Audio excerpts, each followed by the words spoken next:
ये दोस्तों कैसे हैं आप लोग? तो चलिए स्टार्ट करते हैं आज के इस क्लास को, आज के इस सेशन को। टेलीग्राम पर नहीं जुड़े, जुड़ जाइए, इंस्टाग्राम पे नहीं फॉलो किया, फॉलो कर लीजिए। इसके अलावा साथियों अगर आप लोग व्हाट्सएप ग्रुप में जुड़ना चाहते हैं, स्टडी वाले ग्रुप में जुड़ना चाहते हैं, तो ये हमारा नंबर दिया गया है। इस पे आप लोग एक मैसेज करके हमारे व्हाट्सएप ग्रुप पे जुड़ सकते हैं। साथियों अगर आप लोग बीएड प्रवेश परीक्षा 2024 की तैयारी कर रहे हो, तो आप लोग के लिए यहाँ पर एकलव्य बैच जो है लॉन्च हो चुका है।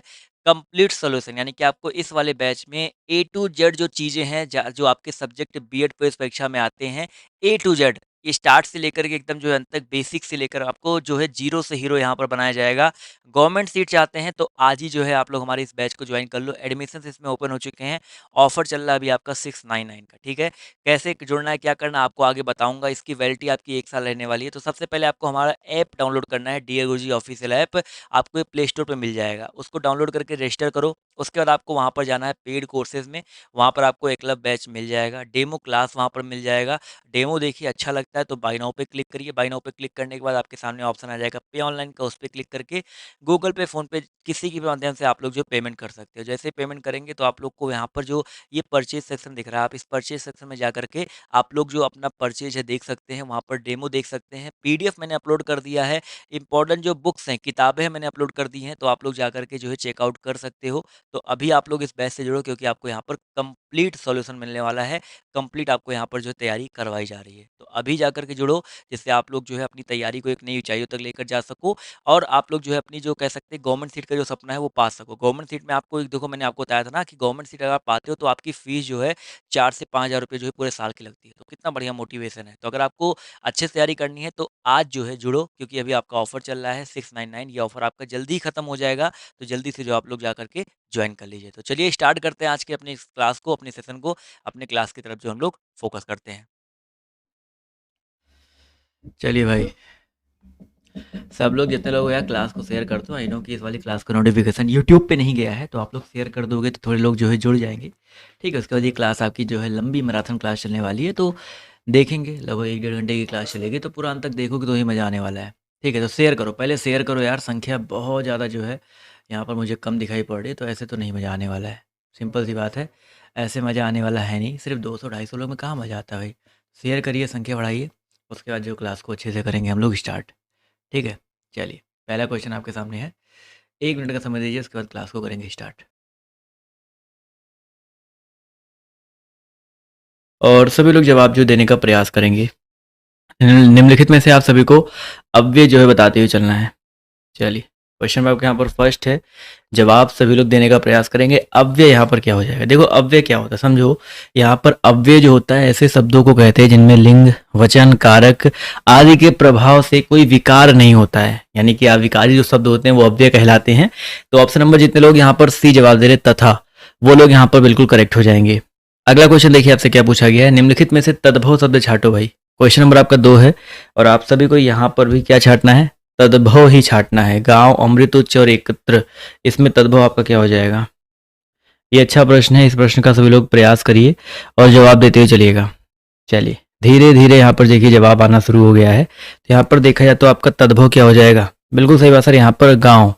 गांव शब्द एक तद्भव शब्द होता है जिसका तत्सम क्या होता है? ग्राम होता है। इसका तत्सम मैं लिख देता हूँ, क्या होता है आपका? ग्राम होता है। इसके अलावा अमृत जो शब्द दिया गया है, इसका तद्भव क्या होता है? अमीय होता है। क्या होता है भाई आपका? अमीय होता है। उच्च जो शब्द होता है इसका तद्भव ऊंचा होता है। ठीक है, ये चीज याद रखिएगा। एकत्र की बात करते हैं तो इसका तद्भव क्या होता है? इकट्ठा होता है। चारों ऑप्शन क्लियर है? इकट्ठा जो है याद रखिएगा। तो यहाँ पर जितने लोगों ने ऑप्शन नंबर ए जवाब दिया था, ठीक है, ए जवाब वाले लोग यहाँ पर जो है बिल्कुल करेक्ट हो जाएंगे। चलिए अगला क्वेश्चन देखते हैं आपसे यहाँ पर क्या पूछा गया है। ध्यान से देखिएगा और सभी लोग जवाब देने का प्रयास कीजिएगा। कामता प्रसाद गुरु को हिंदी की पारणी कहा जाता है। अब ये बताइए पारणी, पारणी अगर यहाँ पर देखा जाए तो ये किस प्रकार की संज्ञा हो जाएगी? हिंदी की पारणी। अब देखो हिंदी की पारणी अगर कहा जा रहा है और इस वाक्य से अगर देखा जाए पारणी तो एक संज्ञा दिया जा रहा है तो जातिवाचक हो जाएगा। ठीक है, जातिवाचक संज्ञा हो जाएगा जिससे किसी भी जाति का बोध होता है। जब किसी व्यक्तिवाचक संज्ञा का प्रयोग गुण विशेष का बोध कराने के लिए किया जाता है तो वहां पर उसे जातिवाचक संज्ञा बोल देते हैं। जैसे पारणी वैसे देखा जाए तो व्यक्तिवाचक है, लेकिन यहाँ पर पारणी को एक गुण या एक विशेष बोध कराने के लिए यहाँ पर इसका प्रयोग किया गया, तो इसलिए आपका ये जातिवाचक के अंतर्गत आ जाएगा। चलिए अगला क्वेश्चन देखिए आपसे यहाँ पर क्या पूछा गया है कि 1 मिनट रुक जाइए। निम्नलिखित में से विशेषण क्या हो जाएगा? 4 नंबर क्वेश्चन है, आप सभी को यहाँ पर विशेषण जो है ढूंढते हुए चलना है। लंबाई, बुढ़ापा, समझ और शांत, यहाँ पर विशेषण क्या हो सकता है? अच्छा क्वेश्चन है, अच्छा प्रश्न है और सभी लोग इसका जवाब जो है देने का प्रयास करेंगे। तो भाई यहाँ पर अगर देखा जाए तो विशेषण के बारे में अगर हम बात करते हैं तो लंबाई, बुढ़ापा, समझ और शांत में जो विशेषण है आपका क्या हो सकता है?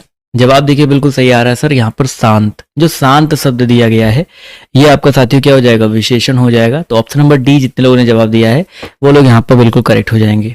अगला क्वेश्चन देखिए आपसे यहाँ पर क्या पूछा गया है, ध्यान से देखिएगा और सभी लोग जवाब देने का प्रयास कीजिएगा। चलिए, तो यहाँ पर देखिए पूछा गया है आपसे यहाँ पर क्या, निम्नलिखित वाक्यों में से, एक मिनट रुक जाइए, पूर्ण वर्तमान काल को स्पष्ट करते हुए चलना है। पूर्ण वर्तमान काल समझते हैं ना आप लोग क्या होता है? जहाँ पर काम जो है वर्तमान में कंप्लीट हो चुका हो। तो यहाँ पर अब हमारे पढ़ने का समय हो गया है, तो पहले ही ऑप्शन की अगर हम बात करते हैं तो ये आपका पूर्ण वर्तमान काल हो जाएगा। गया है, गई है, गए हैं, चुका है, चुकी है, चुके हैं। अगर लास्ट के वाक्य के लास्ट में आते हैं, अंत में आते हैं, तो आपका ऑब्वियस सी बात है वो पूर्ण वर्तमान काल हो जाता है। क्लियर है? चलिए अगला क्वेश्चन देखते हैं आपसे। चारों ऑप्शन डिस्कस कर लेते हैं। वह घूमने जा रही है, ये बताइए सर जी कैसा वाक्य है? वह घूमने जा रही है। अगर हम बात करते हैं इसके बारे में तो ये जो है आपका एक प्रकार से अपूर्ण वर्तमान काल है, काम भी सतत है, चल रहा है। वह पढ़ रहा था, ये अपूर्ण भूतकाल हो जाएगा। मैं बाहर जाऊंगी, ये तो आपका क्या हो जाएगा? ये आपका भविष्य काल हो जाएगा। अगला क्वेश्चन, निम्नलिखित में से कौन सा शब्द अविकारी नहीं है? क्वेश्चन नंबर 6 है, इसका जवाब देंगे कौन सा शब्द जो आपका अविकारी नहीं है? हाथी, यहाँ, इधर और उधर। अविकारी का मतलब क्या होता है? जिनमें विकार उत्पन्न नहीं हो सकता या हो सकता है, उसको अविकारी बोलते हैं। अविकारी बोलते हैं जिसमें नहीं हो सकता, माफ कीजिएगा। तो यहाँ पर बोला कौन सा नहीं है, तो हाथी। हाथी एक विकारी शब्द है। हाथी का हथनी हो सकता है, आप सभी को पता है, यानी कि इसके लिंग में परिवर्तन किया जा सकता है। ये यहाँ, इधर, उधर, आज, कल और परंतु, इसलिए ये सब आपके जो है अविकारी के अंतर्गत आते हैं। क्लियर है? अगला क्वेश्चन देखते हैं आपसे यहाँ पर क्या कह रहा है साथियों, ध्यान से देखिएगा, सभी लोग जवाब दीजिएगा। वाच्य के कितने भेद होते हैं? क्वेश्चन नंबर 7 है वाच्य, और आप सभी को बताना है वाच्य के टोटल भेद कितने होते हैं? 3, 1, 4 या कोई प्रकार नहीं। तो भैया 7 नंबर क्वेश्चन में हो जाएगा 3 भेद होते हैं। कितने? वाच्य के आपके टोटल 3 भेद होते हैं। कौन कौन से वाच्य होते हैं, कोई बताएगा भाई? वाच्य के तीनों भेद कौन कौन से होते हैं? कृतवाच्य, कर्मवाच्य और भाववाच्य। कर्ता की प्रधानता कृतवाच्य, कर्म की प्रधानता कर्मवाच्य, भाव की प्रधानता भाववाच्य हो जाएगा। अगला क्वेश्चन देखिए आपसे क्या पूछा गया, क्षत्रिय शब्द का स्त्रीलिंग बताइए क्या हो जाएगा? बहुत ही अच्छा प्रश्न है और सभी लोग यहाँ पर जवाब देने का प्रयास करेंगे। क्षत्रिय शब्द का स्त्रीलिंग रूप बताइए क्या हो सकता है? जवाब देखिए धीरे धीरे यहाँ पर आना शुरू हो गया है। तो भैया क्षत्रिय शब्द का जो स्त्रीलिंग रूप है आपका छत्राड़ी।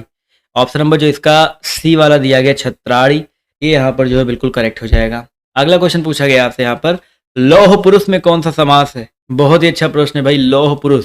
और आप सभी लोग प्रयास करते हुए चलेगा, यहाँ पर समास कौन सा हो जाएगा? जवाब और सभी का चाहिए यहाँ पर। जो लोग जुड़ रहे हैं वीडियो को लाइक और शेयर, एटलीस्ट एक एक लाइक तो आप लोग कर ही सकते हैं। तो लौह पुरुष में दोस्तों आपका क्या हो जाएगा? कर्मधारय, तत्पुरुष, द्वंद्व या द्विग। तो यहाँ पर जो करेक्ट आंसर आपका क्या हो जाएगा दोस्तों? आपका कर्मधारय। कर्मधारय समास कहाँ पे होता है? कर्मधारय समास बोले तो जहां पर एक शब्द, ऐसा कह सकते हैं, जहां पर एक शब्द, जहां पर दोनों अलग अलग पदों में विशेषण और विशेष्य का संबंध होता है। लौह पुरुष, पुरुष की विशेषता बताई जा रही है कि वो लौह पुरुष है। तत्पुरुष समास, द्वंद्व समास, द्विग समास अलग होता है। निम्नलिखित में से कौन सा शब्द ओस का पर्यायवाची नहीं है? ओस का पर्यायवाची कौन सा नहीं है?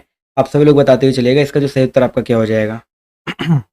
अच्छा प्रश्न है, अच्छा क्वेश्चन है, तो यहाँ पर सभी लोग जवाब देते हुए चलेंगे। इस प्रश्न का जो सही उत्तर आपका क्या हो सकता है? जवाब देखिए यहाँ पर आना शुरू हो गया है। तो ओस का पर्यायवाची कौन सा नहीं है? तो बिल्कुल सही बात सर, यहाँ पर रसाल। रसाल किसका पर्यायवाची होता है? चलिए इसके बारे में बताइए भाई, रसाल जो है आपका किसका पर्यायवाची होता है? अच्छा क्वेश्चन है, अच्छा प्रश्न है, थोड़ा सा फोकस करो, थोड़ा सा प्रयास करो, अपने आप जवाब जो है आपका दिमाग में रटते हुए चला जाएगा। ओस मतलब निहार, तुषार, हिम, शेफाली, शबनम, पाला, ये सारी चीजें हो सकती हैं। अगला प्रश्न देखिए आपसे क्या पूछा गया है, पूर्णिमा शब्द का विपरीतार्थक शब्द बताइए क्या हो जाएगा? पूर्णिमा शब्द का जो विलोम शब्द है आपका क्या हो सकता है?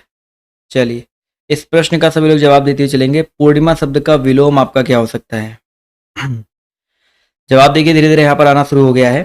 पूर्णिमा शब्द की अगर हम बात करते हैं तो इसका विलोम आपका हो जाएगा अमावस्या। कहते हैं पूर्णिमा की रात है तो उजली रात होगी, अमावस्या की रात काली रात होती है। तो यहाँ पर ऑप्शन नंबर जो इसका सी दिया गया यहाँ पर बिल्कुल करेक्ट हो जाएंगे। जबकि विभावरी, निशीथ, कालिमा, ये सब रात्रि के पर्यायवाची होते हैं। क्या होते हैं? रात्रि के पर्यायवाची होते हैं, तो इनको याद रखिएगा। जिस भूमि को जोता ना जा सके उसके लिए एक शब्द बताइए क्या हो जाएगा?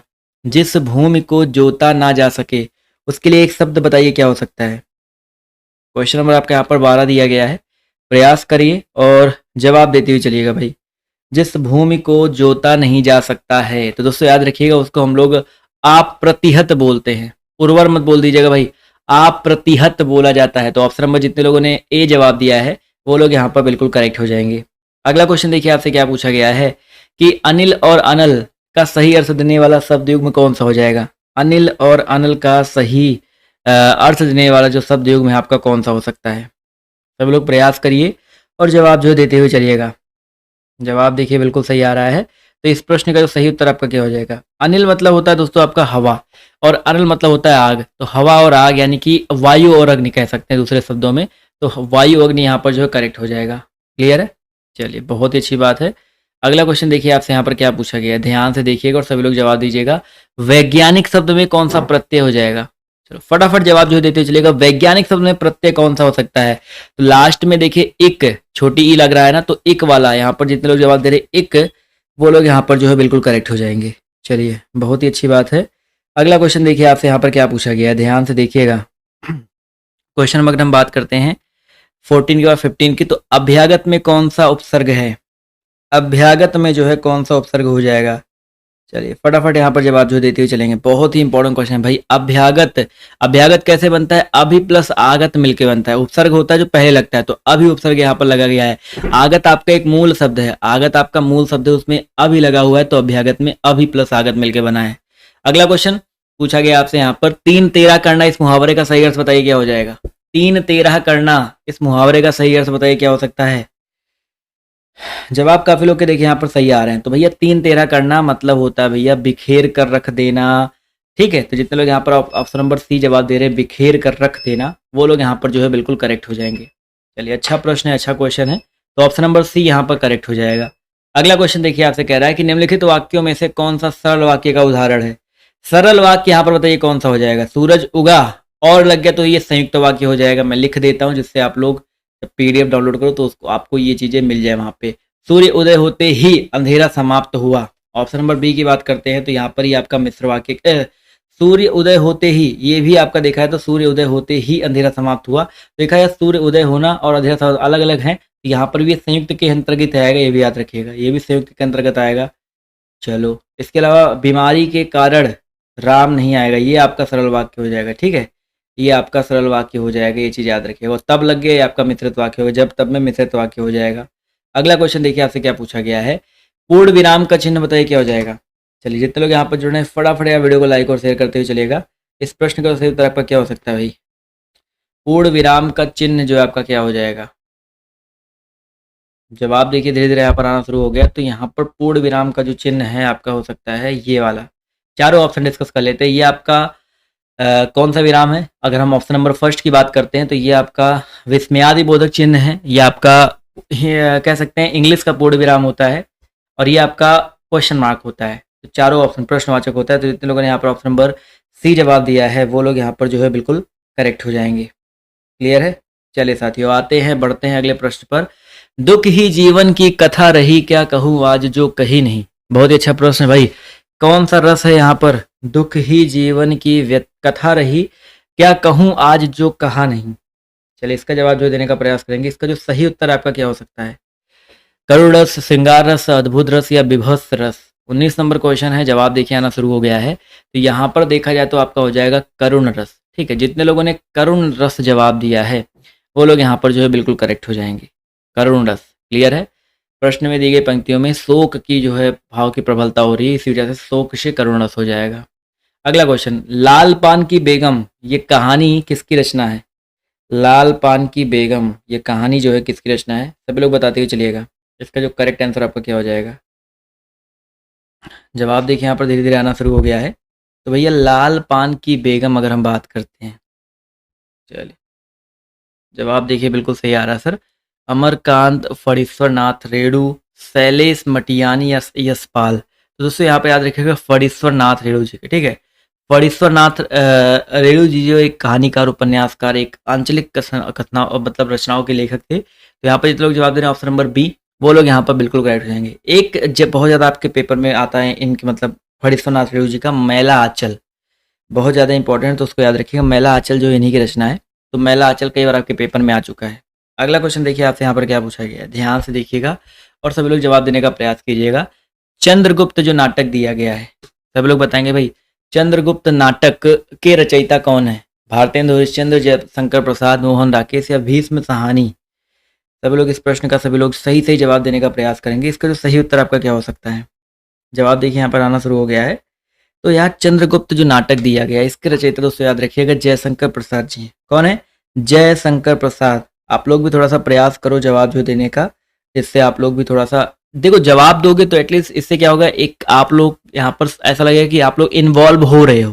तो अगर आप लोग इन्वॉल्व ही नहीं होगे तो कैसे मजा आएगा? ठीक है, इन्वॉल्व होना है तो आप लोग को जवाब जो है देते हुए चलना है, चाहे सही तो चाहे गलत तो। वीर रस का स्थायी भाव बताइए क्या हो जाएगा? वीर रस का स्थायी भाव फटाफट बताते हुए चलिएगा सर जी, आपका यहाँ पर क्या हो सकता है? जवाब देखिए आना शुरू हो गया है। तो वीर रस की अगर हम बात करते हैं तो वीर रस का स्थायी भाव आपका हो जाएगा क्रोध, भय, विस्मय या उत्साह। तो यहाँ पर जो सही उत्तर आपका हो जाएगा उत्साह। ठीक है, स्थायी भाव से संबंधित आपका ये रस है, तो यहाँ पर उत्साह। जितने लोग जवाब दे रहे हैं ऑप्शन नंबर डी, वो लोग करेक्ट हो जाएंगे। क्रोध का रौद्र होता है, भय का क्रोध जो है मतलब रौद्र रस का होता है, भय आपका भयानक रस का होता है, इसके अलावा विस्मय अद्भुत रस का होता है। चलिए अगला क्वेश्चन देखिए आपसे यहाँ पर क्या पूछा गया है, ध्यान से देखिएगा और सभी लोग जवाब देने का प्रयास कीजिएगा। पूछा क्या गया, ध्यान से देखिए। पूछा गया हिंदी में अल्प विराम का चिन्ह बताइए क्या हो जाएगा?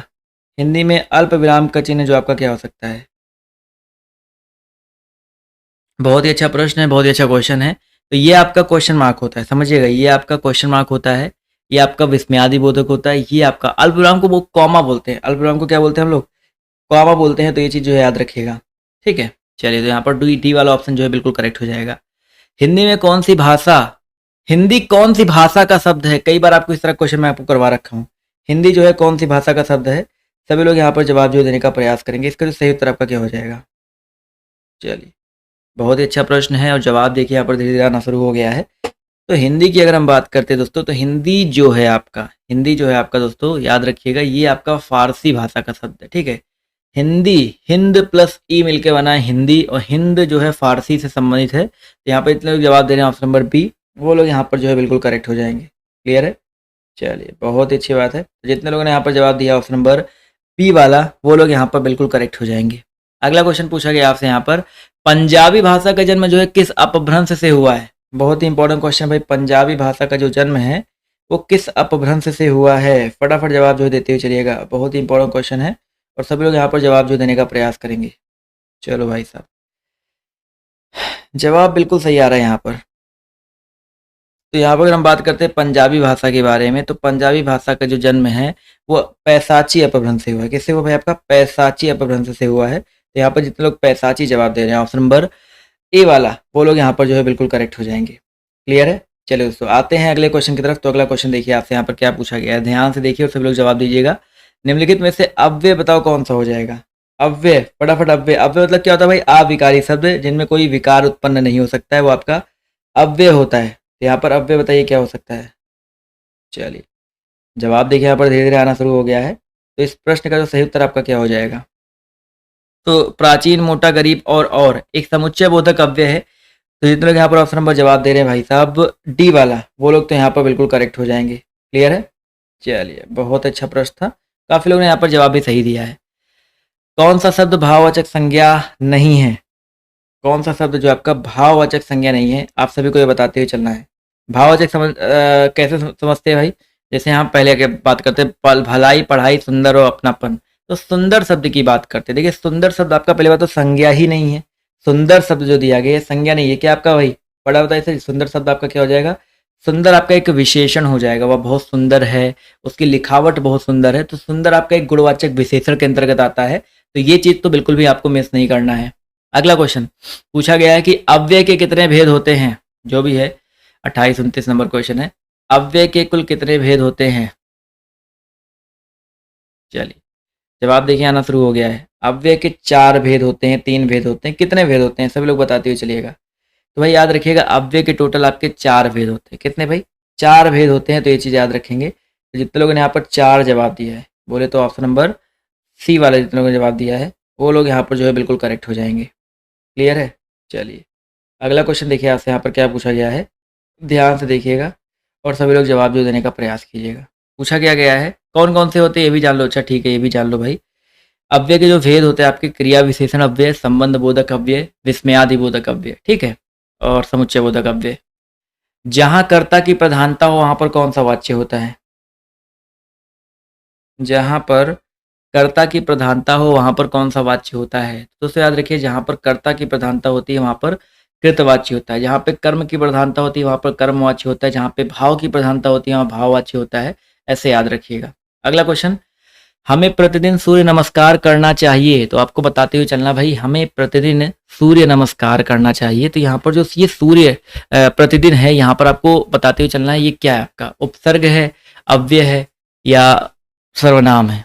तो यहाँ पर प्रतिदिन में जो आपका प्रति शब्द लगा हुआ है वो सबसे शुद्ध रूप में अगर देखा जाए तो आपका वो एक प्रकार से आपका अव्यय के अंतर्गत आता है। जैसे प्रतिदिन मैंने आपको अव्यय भाव समास भी पढ़ा रखा है, तो ये चीज़ जो है याद रखिएगा। जितने लोग यहाँ पर जवाब दे रहे हैं ऑप्शन नंबर बी, वो लोग यहाँ पर जो है बिल्कुल करेक्ट हो जाएंगे। अगला क्वेश्चन देखिए आपसे क्या पूछा गया है, भवानी शब्द का पुल्लिंग रूप बताइए क्या हो जाएगा। भवानी शब्द का पुल्लिंग रूप आपका क्या हो सकता है? क्वेश्चन नंबर 31 दिया गया है और सभी लोग यहाँ पर जवाब जो देने का प्रयास करेंगे। तो भवानी शब्द का जो पुरुष लिंग रूप होता है आपका भव होता है। क्या होता है आपका? भव होता है। तो जितने लोग यहाँ पर जवाब दे रहे हैं ऑप्शन नंबर बी वाला, वो लोग यहाँ पर बिल्कुल करेक्ट हो जाएंगे। अगला क्वेश्चन देखिए आपसे यहाँ पर क्या पूछा गया है, ध्यान से देखिएगा और सभी लोग जवाब जो देने का प्रयास कीजिएगा। 1 मिनट चाहिए। चलिए अगला क्वेश्चन आपसे पूछा गया है, पुस्तक पढ़ी जाती है, इसमें कौन सा वाच्य है? जल्दी फटाफट जवाब जो देने का प्रयास करेंगे। पुस्तक पढ़ी जाती है, बहुत ही अच्छा प्रश्न है और सभी लोग यहाँ पर जवाब जो है बिल्कुल सही दे रहे हैं। तो इसका जो सही उत्तर आपका क्या हो जाएगा? पुस्तक देखो एक कर्म है, तो कर्म की प्रधानता जब पहले हो जाती है तो आपका वहाँ पर कर्मवाची होता है। तो ये चीज़ जो है याद रखिएगा। समग्रात्मकता में मूल शब्द आपका क्या है? समग्रात्मकता में, ठीक है कोई बात नहीं, समग्रात्मकता। चलिए भाई सभी लोग यहाँ पर जवाब जो देते हुए चलिएगा। तो इसका मूल शब्द क्या हो जाएगा? 33 नंबर क्वेश्चन में देखिए यहाँ पर मूल शब्द आपका हो जाएगा समग्र। समग्र आपका मूल शब्द है और यहाँ पर याद रखिएगा आपका जो प्रत्यय और उपसर्ग दोनों चीज़ें यहाँ पर आपकी लगी हुई हैं। तो यहाँ पर आप लोग थोड़ा छाट के बताइए सर जी क्या हो सकता है। तो यहाँ पर आपका जो प्रत्यय है वो आपका आत्मक है और आपका एक प्रत्यय आपका जो उस उपसर्ग लगा आपका अग्र लगा हुआ, समग्र, सम उपसर्ग का, सॉरी यहाँ पर सिर्फ समग्र में अगर देखा जाए तो समग्र ही है, ठीक है, आत्मक ही लगा है। रोटियों को पकाने के लिए, यहाँ पर सभी लोग बताते हुए चलिएगा, रोटियों को पकाने के लिए पकाने में लग जाओ, इस वाक्य में को जो है किस प्रकार का चिन्ह है? रोटियों को पकाने में लग जाओ, यहाँ पर को जो है किस कारक का चिन्ह है? आप देखो यहाँ पर को जो है आपका किस कारक, कर्ता ने कर्म को आपने पढ़ रखा है ना, कर्ता ने कर्म को करण से संप्रदान के लिए अपादान का संबंध का की के रारी रे, ये आपको अधिकरण में पर ऊपर ये सब चीज़ आपको पढ़ाई जा चुकी है। तो आप लोग बताते हुए चलिएगा यहाँ पर को जो है किस कारक का चिन्ह है? जवाब देखिए बिल्कुल सही आ रहा है सर, कर्ता ने कर्म, कर्म यहाँ पर जितने लोग जवाब दे रहे हैं ऑप्शन नंबर बी वाला, वो लोग यहाँ पर बिल्कुल करेक्ट हो जाएंगे। चलिए साथियों अगला क्वेश्चन पूछा गया है, 1 मिनट रुक जाइए। अनभिज्ञ में कौन सा समास है? अनभिज्ञ शब्द में कौन सा समास हो जाएगा? बहुब्री, कर्मधारय, अव्ययी भाव या नई तत्पुरुष? जल्दी जवाब जो देते हुए चलिएगा भाई। अनभिज्ञ की अगर हम बात करते हैं तो दोस्तों यहाँ पर नई तत्पुरुष समास हो जाएगा, क्योंकि यहाँ पर जब भी नकारात्मक का बोध होता है। चलो अगला क्वेश्चन पूछा गया है, बहुत दिनों बाद दिखना, इसके लिए मुहावरा क्या हो जाएगा? जल्दी जवाब देते हुए चलेगा। बहुत दिनों बाद दिखना, इसके लिए मुहावरा क्या हो सकता है भाई? ईद का चांद होना। आसान सा प्रश्न है, ईद का चांद होना। जितने लोगों ने जवाब दिया है वो लोग यहाँ पर बिल्कुल करेक्ट हो जाएंगे। अगला क्वेश्चन सबको पता होगा भाई, धोबी का कुत्ता न घर का न घाट का, इसका अर्थ बताइए क्या हो जाएगा? धोबी का कुत्ता न घर का न घाट का। चलिए अच्छा प्रश्न है और जवाब देखिए यहाँ पर बिल्कुल सही आ रहा है। तो भैया धोबी का कुत्ता न घर का न घाट का, यानी कि कहीं ठौर ठिकाना ना होना। निम्नलिखित जैसे अघोष वर्ड छाटते हुए चलना। मैंने अघोष आपको बता रखा है ना, प्रत्येक वर्ग का जो तीसरा, चौथा और पांचवा होता है वो सघोष होता है, लेकिन अघोष बताना पहला और जो दूसरा होता है, फर्स्ट एंड सेकंड वाला आपका अघोष होता है। तो चा देखिए पहला वर्ग है, तो पहला वर्ड है, तो यहाँ पर चा आपका क्या हो जाएगा? अघोष हो जाएगा। अगला क्वेश्चन क्या पूछा गया है, जो हमेशा घूमता रहता हो उसको क्या बोलेंगे? जो हमेशा घूमता रहता हो। चलो भाई ये अच्छा प्रश्न है, अच्छा प्रश्न है, तो जवाब भी अच्छा आना चाहिए सभी का। तो भैया जो हमेशा घूमता रहता हो उसको यायावर बोलते हैं। ठीक है, उसको यायावर बोलते हैं। खानाबदोश अलग चीज़ होता है, जो खानाबदोश कह सकते हैं एक ऐसा समुदाय जो विशेषकर खाने की तलाश में जो अपना स्थान जो है बदलता रहता है, उसको खानाबदोश बोलते हैं। ठीक है, चलिए अगला क्वेश्चन, जिस पर आक्रमण ना किया गया हो, जिस पर आक्रमण ना किया गया हो उसको क्या बोलते हैं भाई? बहुत ही अच्छा प्रश्न है और सभी लोग प्रयास करेंगे। तो जिस पर आक्रमण ना किया हो उसको अनाक्रांत बोलते हैं। ठीक है, जिस पर आक्रमण ना किया गया उसको अनाक्रांत बोलते हैं। जिस पे हानि या अनर्थ का भय ना हो उसको निरापद बोलते हैं। तो यहाँ पर जितने लोगों ने ऑप्शन नंबर ए जवाब दिया है वो लोग यहाँ पर बिल्कुल करेक्ट हो जाएंगे। जिसमें दंत ध्वनि है, निम्नलिखित में से दंत ध्वनि कौन सी हो जाएगी? दंत ध्वनि जो है छाटते हुए आप सभी को चलना है। देखते हैं कितने लोग यहाँ पर सही जवाब देते हैं। तो यहाँ पर साथियों याद रखिएगा, दंत ध्वनि आपका हो जाएगा ता वाला, ता था दा था ना। ता था दा था ना होता है, बट उसके अलावा अगर ता था दा था ना में कोई नहीं आ रहा तो ला भी आपका होता है। ला जो है आपका दंत ध्वनि के अंतर्गत आता है, ये चीज याद रखिएगा। या रा ला वा में या जो आपका होता है या रा ला वा में लोग कंफ्यूज रहते हैं इनमें ध्वनि कौन सी है। तो या रा ला वा, तो ला आपका दंत ध्वनि हो गया। रा मूर्धन्य वर्तस से बहुत सारे इसको नाम दिए गए हैं, पार्श्विक भी बोलते हैं ला को। या जो आपका तालव्य होता है वह आपका दंत्योष्ठ होता है। ठीक है, अगला क्वेश्चन पूछा गया आपसे यहाँ पर, आपको विलोम बताना है। कृस काय का विलोम बताइए क्या हो जाएगा? कृस काय का विलोम क्या हो सकता है? अच्छा प्रश्न है, अच्छा क्वेश्चन है और इसका जवाब जो देते हुए चलिएगा। कृस काय का विलोम, जवाब देखिए धीरे धीरे यहाँ पर आना शुरू हो गया है। तो दोस्तों याद रखिए, कृस काय का जो विलोम है आपका हो जाएगा स्थूल काय। काफी लोग के जवाब आ रहे हैं। ठीक है, तो जितने लोग यहाँ पर स्थूल काय जवाब दे रहे हैं ऑप्शन नंबर ए, वो लोग यहाँ पर बिल्कुल करेक्ट हो जाएंगे। अगला क्वेश्चन पूछा गया है, इस मामले में आप तटस्थ ही रहें तो अच्छा है। इस मामले में आप क्या रहें भाई? तटस्थ ही रहे तो अच्छा है। तो आप सभी को बताना है यहाँ पर जो ये तटस्थ दिया गया है इसका मतलब आखिर में होता क्या? तटस्थ का विलोम जो आपका होता क्या, आपको ये बताते हुए चलना है। तो भैया तटस्थ का मतलब होता है जो है एक के ऊपर टिके रहना, मतलब तटस्थ मतलब इधर उधर होना, ऐसे कह सकते हैं। इसका विलोम क्या हो सकता है भाई? तट नहीं, निकृत भी नहीं होगा, पक्षपाती हो जाएगा। तट का मतलब होता है तट पर, उसका मतलब हो जाएगा विलोम। मझधार हो सकता है मझधार, निकृष्ट का उत्कृष्ट हो सकता है, स्पष्ट का अस्पष्ट हो जाएगा। ठीक है, चलिए अगला क्वेश्चन देखिए आपसे यहाँ पर क्या पूछा गया है, ध्यान से देखिएगा। 44 में और 45 में क्या बोला गया है? निम्नलिखित प्रश्नों में से एक ही शब्द की चार चार वैकल्पिक वर्तनियां दी गई हैं, सही विकल्प का चुनाव करो भाई। 44 नंबर में सही विकल्प का चुनाव करते हुए चलना है। यहाँ पर क्या हो सकता है देखते हैं कितने साथी यहाँ पर सही जवाब देते हैं। कवयित्री, तो पहला ऑप्शन जो है यहाँ पर बिल्कुल शुद्ध हो जाएगा। कवयित्री जो है आपका बिल्कुल शुद्ध रूप में लिखा गया है, तो ऑप्शन नंबर ए यहाँ पर बिल्कुल करेक्ट हो जाएगा। अगला क्वेश्चन, श्रुति लिपि, श्रुति लिपि, श्रीली लिपि जो भी लिखा है यहाँ पर शुद्ध वर्तनी क्या हो सकता है?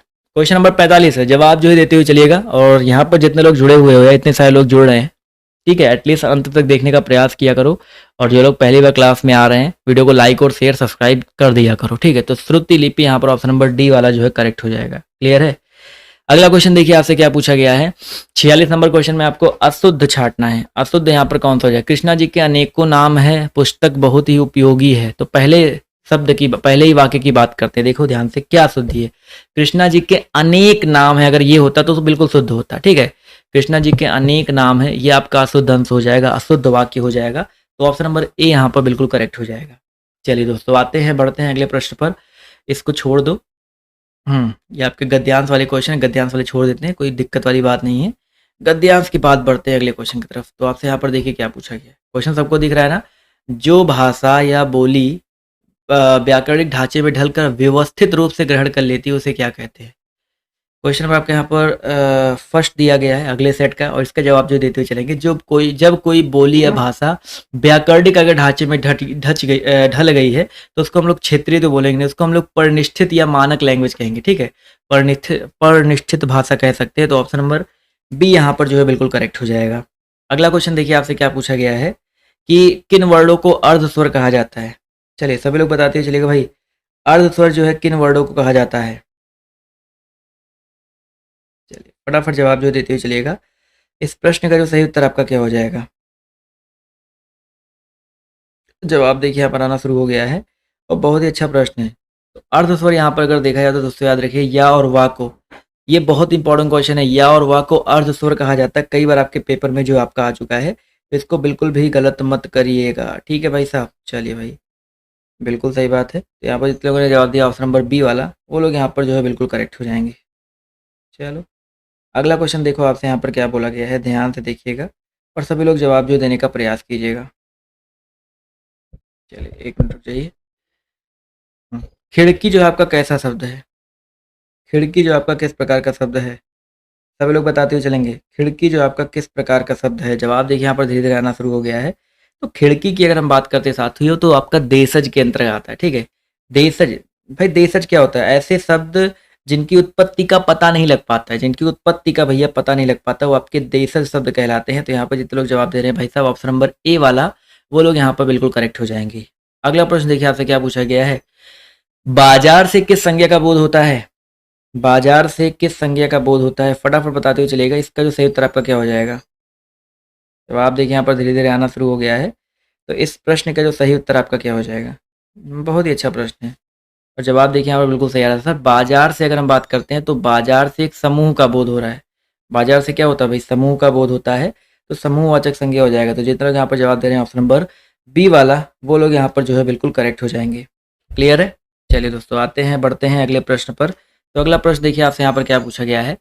तुलनात्मक विशेषण की दृष्टि से कौन उत्तमावस्था में है? उत्तमावस्था में बताइए कौन सा हो जाएगा? तुलनात्मक विशेषण की दृष्टि से उत्तमावस्था में बताइए कौन सा हो जाएगा? चलिए, प्रिय, कोमल, उच्च और सर्वोत्तम। बहुत ही अच्छा क्वेश्चन है, बहुत ही अच्छा प्रश्न है। तो भैया यहाँ पर याद रखिएगा, उत्तमावस्था का मतलब समझते हो ना, जैसे आपने गुड, बेटर, बेस्ट पढ़ रखा है, तो यहाँ पर जो उत्तमा होता है वो सुपरलेटिव डिग्री वाला ही होता है। तो यहाँ पर जो सही उत्तर आपका क्या हो सकता है भाई? तो दोस्तों याद रखिएगा सर्वोत्तम। ठीक है, ये गुड, देखो 3 तरह की अवस्था होती है, मूलावस्था, उत्तरावस्था और उत्तमावस्था। तो सुपरलेटिव जो डिग्री होती है, उत्तमावस्था सबसे ऊपर वाली अवस्था होती है। तो यहाँ पर जितने लोगों ने ऑप्शन नंबर डी जवाब दिया है वो लोग यहाँ पर बिल्कुल करेक्ट हो जाएंगे। क्लियर भाई? क्लियर है भैया जी कि नहीं? ये क्वेश्चन सबको समझ में आ गया ना? अगला क्वेश्चन देखिए आपसे क्या पूछा गया है। वह रात दिन पढ़ता रहता है, इस वाक्य में किस प्रकार का क्रिया विशेषण है? चलिए इसका जवाब जो देने का प्रयास करेंगे। वह रात दिन पढ़ता रहता है, इस वाक्य में किस प्रकार का क्रिया विशेषण है? अच्छा क्वेश्चन है, अच्छा प्रश्न है। सभी लोग यहाँ पर जवाब जो देने का प्रयास करेंगे। इसका जो सही उत्तर आपका क्या हो जाएगा? चलिए देखते हैं कितने लोग यहाँ पर सही जवाब देते हैं भाई। तो यहाँ पर अगर देखा जाए तो किस वाक्य में अगर देखा जाए तो रात दिन पढ़ता रहता है, तो काल की बात हो रही ना, काल मतलब समय की बात हो रही, रात दिन पढ़ता रहता है भाई, तो कालवाचक क्रिया विशेष हो जाएगा। आजकल, कभी कभी, सदा से, रात दिन, ये आपका कालवाचक होता है। संयोजक में क्या आता है? और, वा, तथा, ये आपके संयोजक समुच्चयवाचक हो सकते हैं आपके। स्थानीय में क्या आता है भाई? आपका यहाँ वहाँ, इधर उधर, दिल्ली आगरा, ये सब आपके स्थानीय में आते हैं। इसके अलावा अनुबद्ध, अनुबद्ध में क्या आ सकता है भाई? अनुबद्ध में आपका तो, भी, तक, अवश्य, ये सब के अनुबद्ध में आते हैं। अगला क्वेश्चन देखिए आपसे क्या पूछा गया है। किस संधि में स्वरों का परिवर्तन या रा और वा में होता है? ये अच्छा प्रश्न है, कई बार मैंने आपको बता रखा है। किस स्वर में जो आपका संधि का परिवर्तन है किस में होता है भाई? या, रा और वा में होता है। जवाब देते हुए चलिएगा भाई। यड़ संधि, गुण संधि, व्याधि संधि। तो यहाँ पर यड़ संधि दोस्तों याद रखिएगा। ई या ऊ के बाद, ई ऐसे कर सकते हैं भाई, ई, बड़ी ई, ऊ या बड़ू, बड़ा ऊ, री के बाद अगर कोई स्वर आता है तो ई का या हो जाता है, ऊ का वा हो जाता है और री का रा हो जाता है। तो ऐसे याद रखिएगा, ठीक है। चलो बहुत ही अच्छी बात है।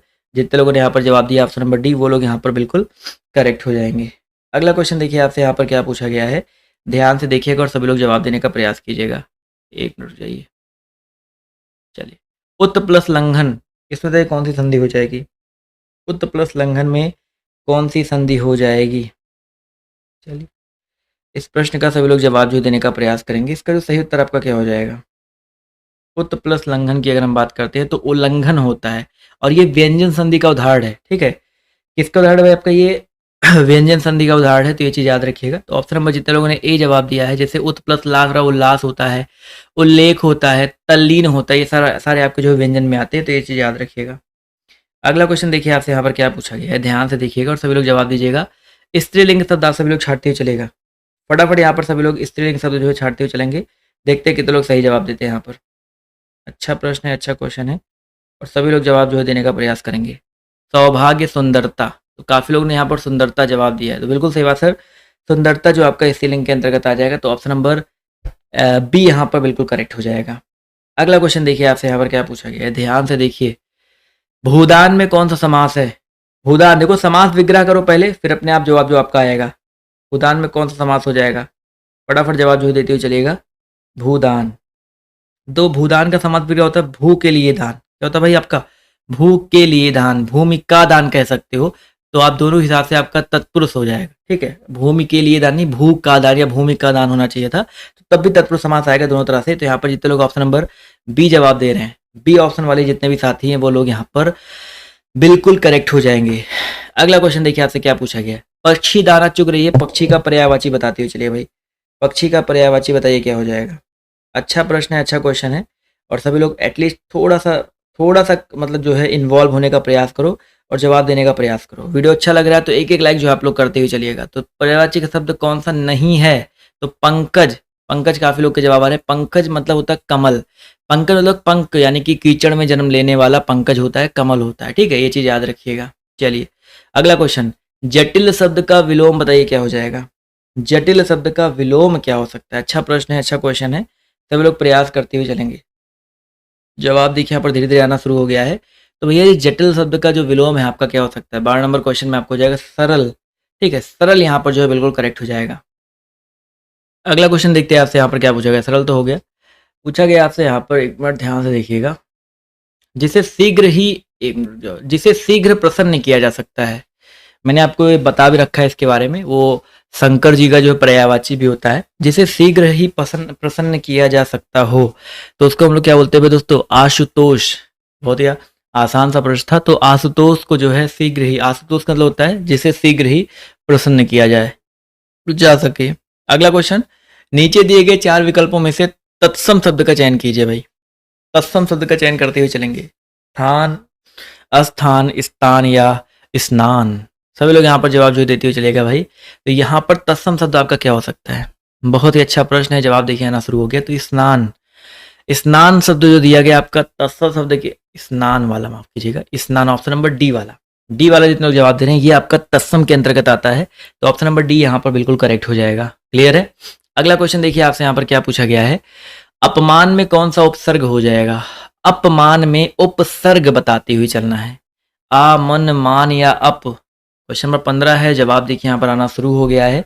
तो दोस्तों याद रखिएगा, अपमान शब्द में आपका जो उपसर्ग है वो आपका अप उपसर्ग हो जाएगा। क्या हो जाएगा आपका, अप हो जाएगा। तो जितने लोगों ने अप जवाब दिया है वो लोग यहाँ पर बिल्कुल करेक्ट हो जाएंगे।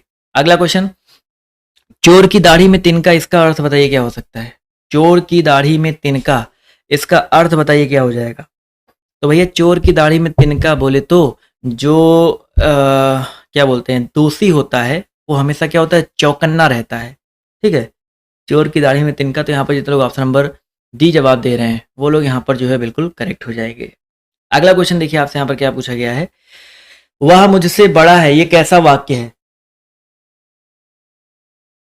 वह मुझसे बड़ा है, ये किस प्रकार का वाक्य है। चलिए इसका जवाब जो देते हुए चलिएगा, विधिवाचक, निषेधवाचक, संकेतवाचक या आपका संदेहवाचक। अच्छा प्रश्न है, अच्छा क्वेश्चन है, और सभी लोग धीरे धीरे जवाब जो देते हुए चलिएगा। तो भैया वह मुझसे बड़ा है, ये आपका एक प्रकार से देखा जाए तो एक प्रकार से विधिवाचक वाक्य हो जाएगा, ठीक है। अगर निषेधवाचक इसी को हम लोग बनाते तो कैसे बनाते बताइए, वह मुझसे बड़ा नहीं है, ठीक है। चलो भाई, निषेध तो बहुत आसान था बनाना। अगर संकेतवाचक बनाना होता तो कैसे बनाते, वह मुझसे बड़ा होता तो मैं उससे छोटा होता। कॉमन सी बात है भाई, कॉमन सेंस का यूज करो। वह मुझसे बड़ा होता तो मैं उससे छोटा होता। तो ये आपका एक प्रकार से संकेतवाचक वाक्य हो जाएगा।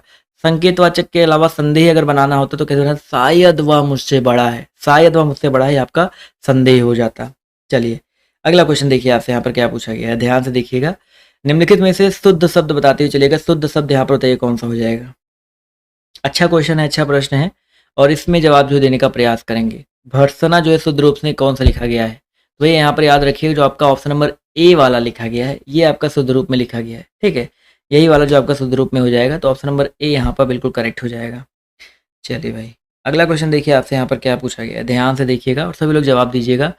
मेरो तो गिरधर गोपाल दूसरो ना कोई, जाके सिर मोर मुकुट मेरो पति सोई, इनमें आपका कौन सा रस हो जाएगा। इसका जो सही उत्तर है आपका, फटाफट जवाब जो देते हुए चलिएगा। इस प्रश्न का जो सही उत्तर आपका क्या हो जाएगा। चलिए जवाब देखिए यहाँ पर आना शुरू हो गया। तो 19 नंबर क्वेश्चन में हो जाएगा आपका श्रृंगार रस, ठीक है। मेरे तो गिरधर गोपाल, यहाँ पर अगर देखा जाए श्रृंगार रस की बात हुई, जहाँ पर नायक और नायिका के सुंदरता का वर्णन होता है, ठीक है, सौंदर्य संबंधी प्रेम का वर्णन होता है, तो वहाँ पर आपका क्या होता है, ऑब्वियस सी बात है, वहाँ पर यही होता है। तो जितने लोगों ने ऑप्शन नंबर श्रृंगार जवाब दिया है वो लोग यहाँ पर बिल्कुल करेक्ट हो जाएंगे। अगला क्वेश्चन, देवदास उपन्यास पर 3 बार फिल्म बन चुका है। इसके उपन्यासकार का नाम क्या है? देवदास जो आपका उपन्यास है उस पर कितनी बार फिल्म बन चुकी है भाई आपकी? 3 बार मूवी बन चुकी है। इसके उपन्यासकार का नाम बताते हुए चलना भाई। तो इसके उपन्यासकार का नाम है शरत चंद्र चट्टोपाध्याय। इसको गलती मत करिएगा भाई। शरत चंद्र चट्टोपाध्याय। जितने लोग जवाब दे रहे हैं ऑप्शन नंबर बी वाला, वो लोग यहाँ पर जो है बिल्कुल करेक्ट हो जाएंगे। क्लियर है? अगला क्वेश्चन, कुकुरमुत्ता किस कवि की कविता है?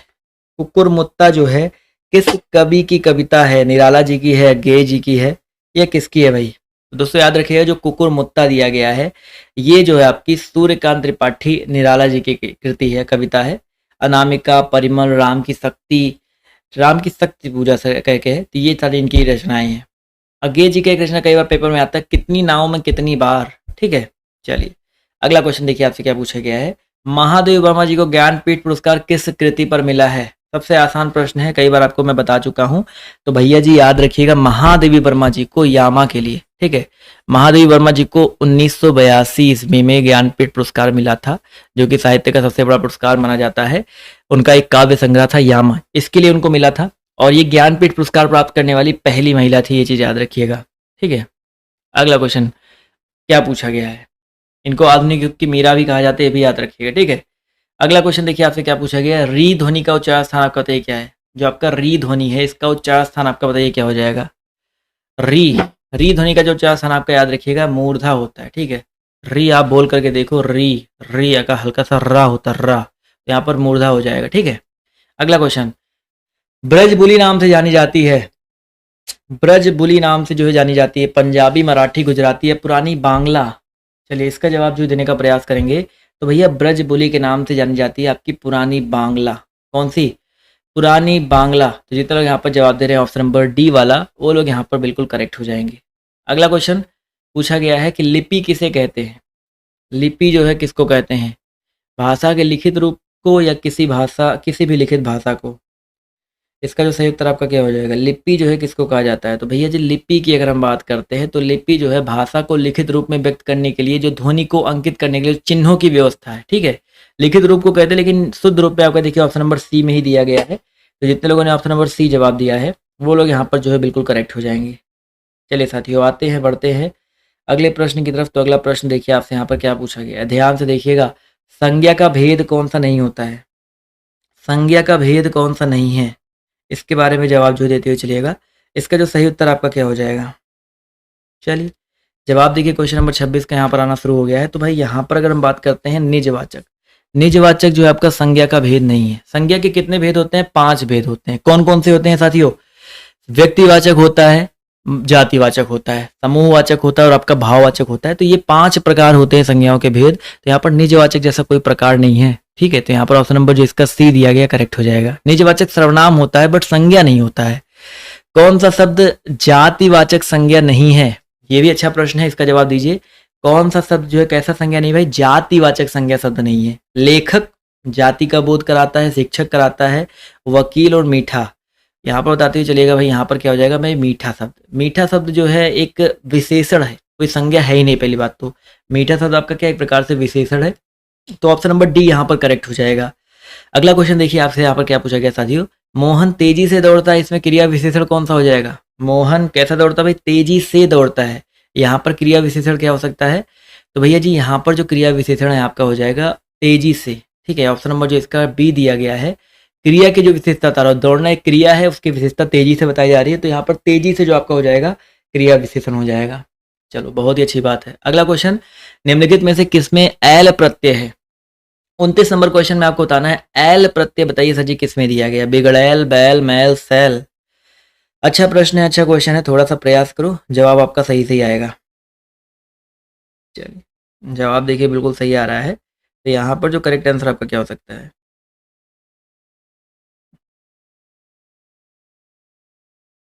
चलिए बिल्कुल सही बात सर, यहाँ पर जो सही उत्तर आपका क्या हो सकता है?